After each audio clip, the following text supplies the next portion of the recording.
láti kọ́ akẹ́tọ́ ọmọ rómi ìsọ̀lẹ̀ gbẹ́lẹ́gbẹ́. Mọ́dé Ìbàdàn ọmọ jòrò nù ọmọ jẹ̀gbẹ́jẹ̀ kára ọmọ ìkàrà ọmọ bọ́ọ̀lì mu. Mo lọ súnlé òfẹ́ o ilẹ̀ ọ̀rọ̀ o. Wọ́n dúró kí ni lúwẹ̀ ọ̀nẹ́ ọmọ bẹ̀rẹ̀ kí ni lúwẹ̀ oyè pọ̀pọ̀rọ̀ mọ̀ jẹ́ kí ni lúwẹ̀ òdòdó mọ́ ọba o. Mo kó níbẹ̀ o, mo lọ sọ́jọ́ ọmọ náà ọ̀fẹ́ ogun. Ọ̀yọ́ ọmọ nílẹ̀ ogun. Mo kó níbẹ̀ mo lọ sókè gbòòrò kí o máa rú mi sálẹ̀ gbẹ́rẹ́gbẹ́rẹ́gbẹ́rẹ́gbẹ́. Bámi àtọ́jú ìyàgí ni mi ò Ibrahim o. Òròkì rẹ́kọ̀dù ìdè mi kẹ̀ lọ́jọ́ tó o. Ọ́nìkọ̀ lọ́jọ́ tó ọ́nìkọ̀ ní kẹ́tù àdúmọ̀ràn tó pẹ̀lẹ́ ọ̀nìlé. Wọ́n lọ sí ìjẹ̀sà mú dọ̀ máa panadà. Ọmọ ilé kíkún gbóyòyò ní. Ọmọ aléyàn fi mú lọ́bẹ̀ẹ́ donyogba. Ọmọ olóbi wọ́wọ́ tiri wọ́, ọmọ olóbi wọ́wọ́ tiri wọ́, olóbi kò mọ̀ ọ̀ṣẹ́ náà ní kò mú lára mo yọ nípò. Mo bá mi tọ́jú alájò ọwọ́ aṣọ ìdèbí oko. Ọmọ arówó ìyàbò náà. Ọjọ́ tó gáràjì lọ́mọ wa kọ́ tí ń jẹ́ ẹ̀dá ẹ̀dígẹ̀lẹ̀ lẹ́wọ́ sí ọjọ́ o. Yòókù wọ́n náà mẹ́mẹ́dà gbàgbé rẹ̀ kó lúlò. Mo fi lé lọ sí kìkì. Látara mọ́kọ́ o. Ọmọ alára ẹ̀ṣá o. Alára wí kan mú gbàgún èbí ọ̀run àrẹ̀mọ́rẹ̀ kan mú gbàgún ọ̀nà lọ́yẹ̀. Ọ̀nà tẹ́rẹ̀ òkú ànáyè náà mẹ́mú ojú. Aládé òkú o. Ṣìfọ́lá aládé o. Bàbá rẹ̀ bàbá mẹ́lẹ̀ lára mọ́kọ́. Ọmọ olúlé oró kékeré àdúndó mẹ́yẹ o. Mọ yàbá lọ́dẹ Nàìjíríà o. Ọmọ wa jẹ́rọ ọmọ àjọ tẹ̀mú.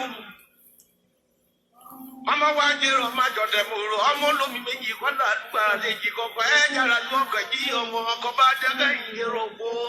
Jọ̀rọ̀ wo? Ẹ lọ sí gèdè o. Ọmọ ẹlẹ́yẹ ṣe wẹ́yẹwẹ́yẹ ní lórí òkun. Ọdún ní mo ṣàgbàgede kan jẹ́ kẹ́yẹ òkun rán tún jẹ́ ẹ̀dẹ̀ ṣojú ìrírò yìí dálẹ̀ mi jọ ní kò bá ní gèdè. Ẹ̀kú ẹ̀ bí kò yín mi láti yẹ ti fẹ́ dẹ̀ sí omi. Mo bèrè lọ sọ́dọ̀ èkó. Ọmọ èkó odò. Ọmọ àròrò odò. Ọ̀rẹ́jọ ìwé bá ti lójú lọ́rùn mẹ́tùmẹ́lẹ̀ ẹ̀dùnkó dùjọ́ ìrẹ̀rì kẹrìrì. Àgbẹ̀dọ̀ ojú mọ̀já gbé mọ̀ kúrẹ̀kẹ̀rẹ̀ odò. Àgbẹ̀dọ̀ ojú mọ̀jẹ́ àgbẹ̀ mọ̀ gbogbogbò. Bókò mẹ́rẹ̀kẹ́ bá mi kí ẹ̀jẹ̀ mi dé ni o. Eki kúkọ́ kú dẹ́rẹ́ kú kakọ̀ yé mi lé kọ́ bá dùn mọ̀ kú mọ̀ bá. Kọ́ bá jẹja. Kọ́ bá jẹja. Akúpa mọ̀ kò yòrò. Kọ́ bá jẹja. Akúpa mọ̀ kò yòrò. Kọ́ bá jẹja. Kọ́ bá jẹja o. Kọ́ bá jẹja. Kọ́ bá jẹja. Ọba jẹjẹ, ọba jẹjẹ, ọba jẹjẹ, ọba jẹjẹ, ọba jẹjẹ, ọba jẹjẹ.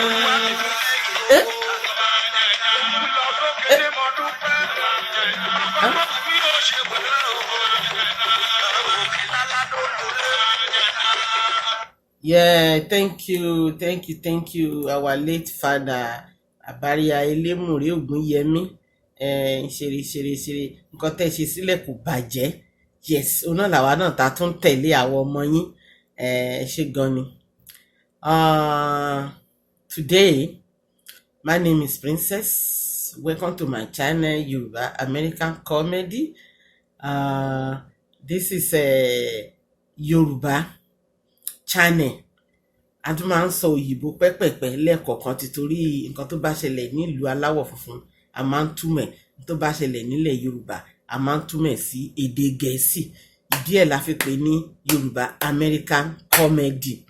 So now today we have a good morning Yoruba.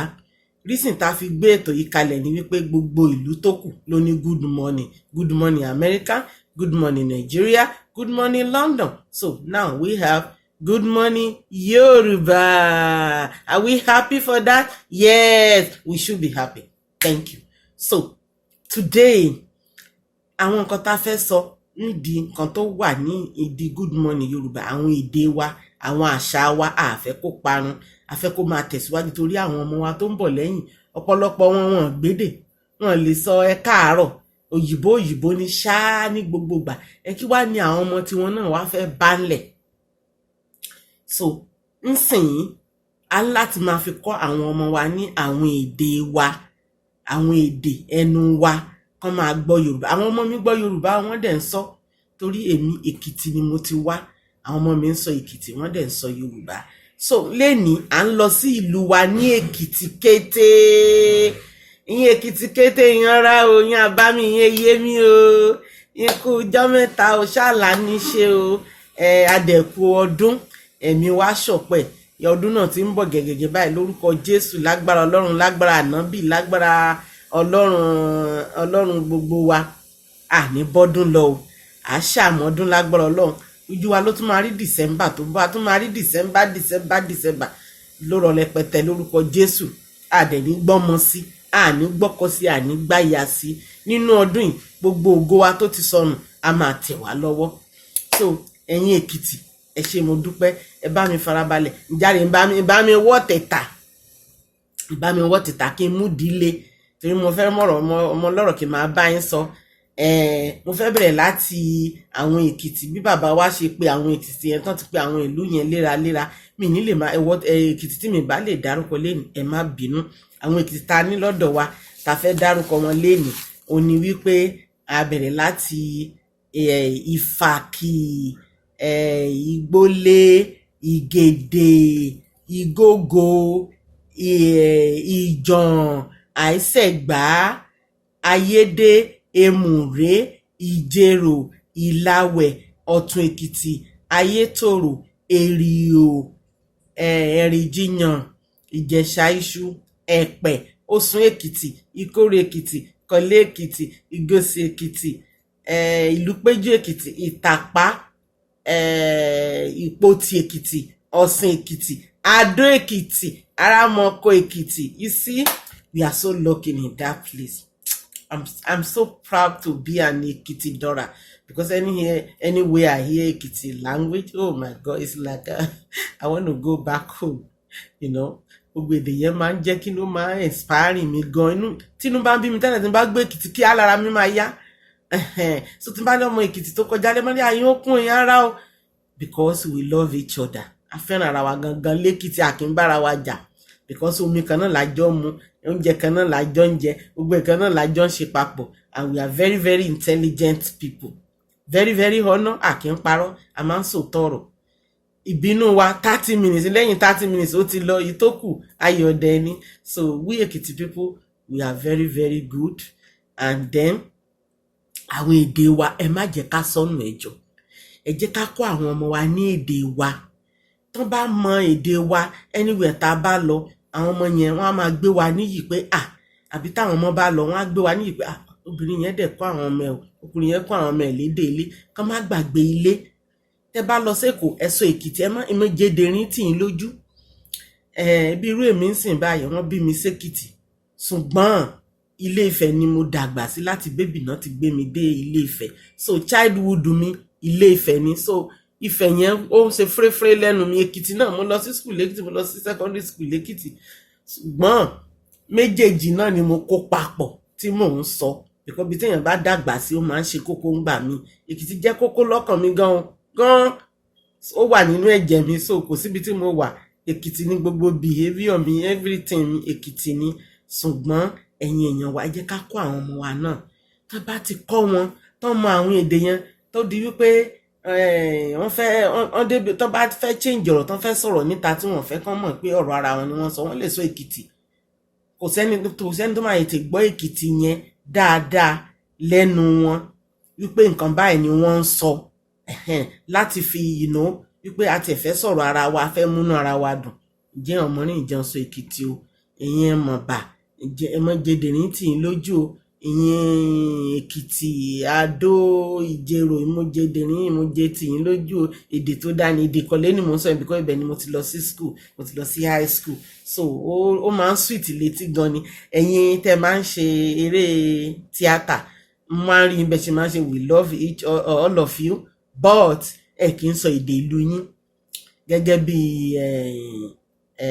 Ọdúnládé Adékọ́lá is from Ilé-Ìtún Ọ̀tún Èkìtì.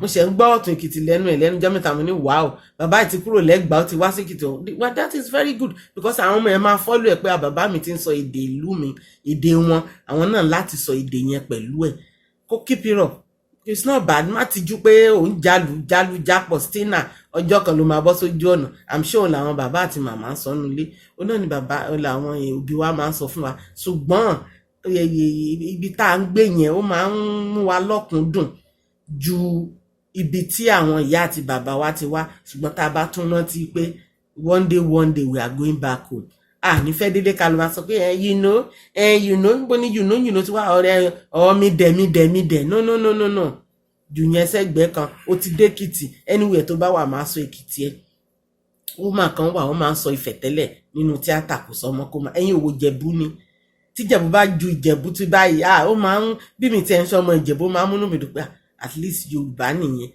then Ìgbónà náà wọ́n máa ń sọ títí ẹ̀ àwọn tó wá láti Tápà náà Mr mo ti gbàgbé orúkọ yẹn náà máa ń sọ Tápà tó máa ń múnú wa dùn dáadáa so ẹ̀yin onítíátà ẹ máa sọ èdè ìlú yín o ẹ jẹ́ ká mọ̀ ẹ̀yin tẹ́ jẹ́ Ìlọrin ẹ máa sọ ẹ̀yin tẹ́ wá láti Iléṣà ẹ máa sọ bíi ti wòlíì àgbà ẹ̀yin tẹ́ wá láti Ọ̀yọ́ Òṣogbo Ọ̀ṣun ẹ máa sọ èdè yẹn so that kó lè ṣe kí ni kó lè máa dùn létí wa so good morning Yorùbá òun là ń ṣe lọ́wọ́ nsìnsìn lẹ́nì èdè la fẹ́ sọ ṣùgbọ́n the next time a máa lọ sọ́dọ̀ àwọn bàbá wa àwọn ọba káàkiri ilẹ̀ Yorùbá a máa sọ oríkì ilẹ̀ Yorùbá but ẹ̀wọ́ tí mi bá rántí ìlú ẹ̀ lẹ́nì má bínú Èkìtì pọ̀ rẹpẹtẹ is 171 òní Èkìtì àti state o àti kò sí village lẹ́kìtì o gbogbo ẹ̀ ní Siri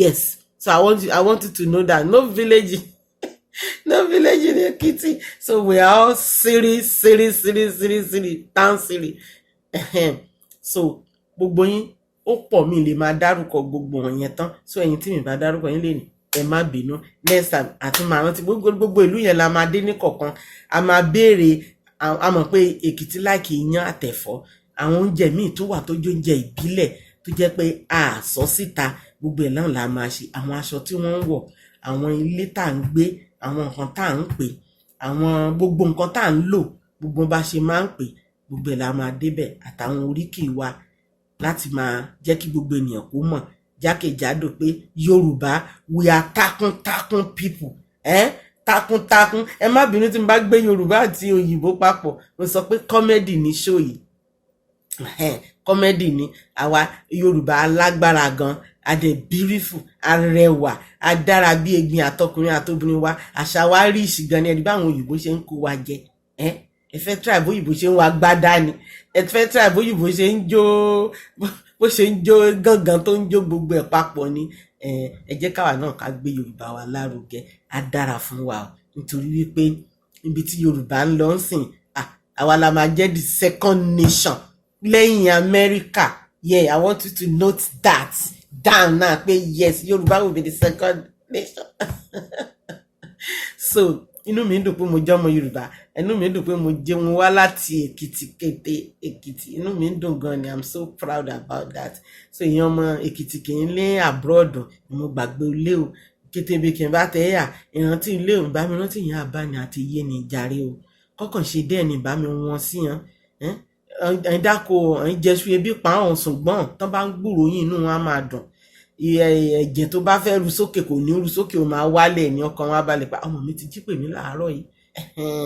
ọmọ mi ti jí pè mí ọkàn mi balẹ̀ pípè yẹn lásán is a good therapy for them real therapy tán bá ti gbọ́ báyìí ọkàn wọn máa balẹ̀ pẹ̀sẹ̀ wọn á jẹun wọn á sùn bẹ̀tẹ́ ẹ̀ bá pè wọ́n á ní ọmọ yìí mọ̀ pè mí ò mí kẹ́ mọ́ mọ́ kìí ṣẹlẹ̀ o mẹ́wọ̀n mọ́ kọ́ ṣẹlẹ̀ sí kẹ́jẹ pè mí o káà ṣẹlẹ̀ ìjàre ìtì gbúrò rẹ̀ nù ẹ má jẹ́ kí yẹn wáyé ẹ pè wọ́n ẹ bá wọn sọ̀rọ̀ tẹ bá wọn ó lè má pẹ́ màmá mi gbàgbó yẹn lọ síbi tí wọ́n ti ní gbóhùn ẹ̀ bẹ̀tẹ́ ṣá pè wọ́n ẹ jẹ́ kí inú wọn dùn so ọmọ náà ṣe dáadáa fẹ́yìn náà ẹ̀yin Èkìtì kété ẹ má gbàgbé airport wa ẹ jọ̀ọ́ ẹ lọ ṣe factory síbẹ̀, ẹ ṣe store síbẹ̀, kan máa ta kí gbogbo ẹ̀ máa ju kí ó tún fine ju ti Lagos State lọ. No, ó fine ju JFK lọ. Go find the JFK lọ. Yes, tó bá débẹ̀ wá ní yeah, this Ekiti airport is the most beautiful one. So I love you all. I'm proud of you. Thank you. Ìwà wa ẹ má jà change. Ṣé mo pa wà la níwájú lẹ́kìtì. Àwa honest gan. So ẹ má change ẹ jẹ́ kó wà bẹ́ẹ̀. Wọ́n ṣe ń sọ̀rọ̀ wa dáadáa náà ní kejì fún máa sọ̀rọ̀ wa dáadáa. Nípa títìwé àwa ni number 1. Nípa ti tó ń jẹ àwa ni number 1. Kàn ọ̀ṣọ́, kàn mú lẹ̀kẹ̀ sí, kàn mú rùkẹ̀rẹ̀ sí, kàn ní kàn ṣe ire kẹ́sọ́ ní ayẹyẹ. Ìyá ni number 1. So I'm so proud of you Ekiti. But ẹ jẹ́ ká behave dáadáa láàrin ìlú tá bá dáàrin ìlú. Ṣèdè rẹ, àwé ṣèdè rẹ jẹ́ ọmọ bí ọtẹ á, jẹ́ ọmọ bí kọ́ tẹ á. So that will make our children proud of us. So today, for today, ẹ̀yin èèyàn mi, ẹ bá mi fọwọ́ sí o. Ẹ subscribe, notification button, nísàlẹ̀ ń bẹ̀ yẹn, nísàlẹ̀ ẹ bá mi fọwọ́ sí. Ẹ like ẹ̀. So next time, àti wá mú èmi ìwà fún yín. Gẹ́gẹ́ bí mo ṣe sọ. This ètò is Yoruba, Good Morning Yoruba, jákèjádò ilẹ̀ Yorùbá. Every Saturday morning la máa mú wá fún yín. So, ní next time, à ń lọ sí Lagos State.